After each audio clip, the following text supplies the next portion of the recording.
Wow, what a weekend for Premier League football so far. So much drama, so much excitement. Let me know your thoughts in the comments on these games that I'm going to talk you through. Unfortunately, I can only talk you through 4, but let's get into it. In the top left, Arsenal suffer a defeat against Aston Villa late on to an Emi Buendia goal in the 95th minute after Aston Villa originally taking the lead with Matty Cash, then pegged back at the beginning of the second half after super sub Leandro Trossard came on and leveled things against Villa, and then it was a bit of a cagey game. Both teams had moments to win the game, and then in the 95th minute Buendia popped up with the finish and Villa picked up a win which took them up to second in the Premier League. However, unfortunately for Villa though, it was only temporarily, as it was Manchester City that picked up a huge 3-0 win against Sunderland, with Diaz scoring an absolute cracker of a goal, and then Gvardiol not too long after,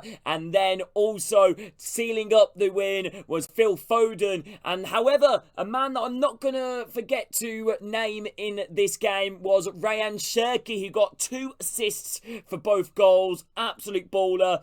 And unfortunately, that's why I say unfortunately for Aston Villa. Villa moved down in the league, who were second. They now sit third after that Man City win, who closed down the gap on Arsenal, now down to 2 points. Things are getting nervy. And on Labrizzi's birthday, unfortunately, it was Man City that spoiled his party.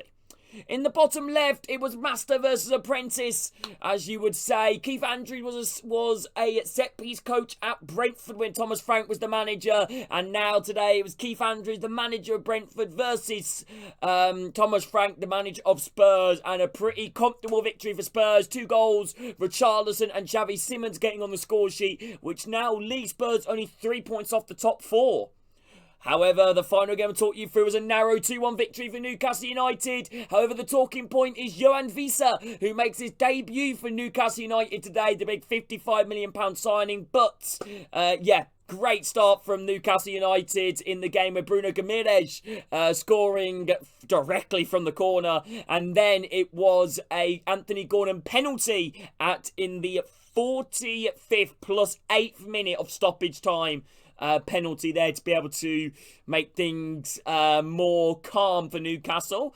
And then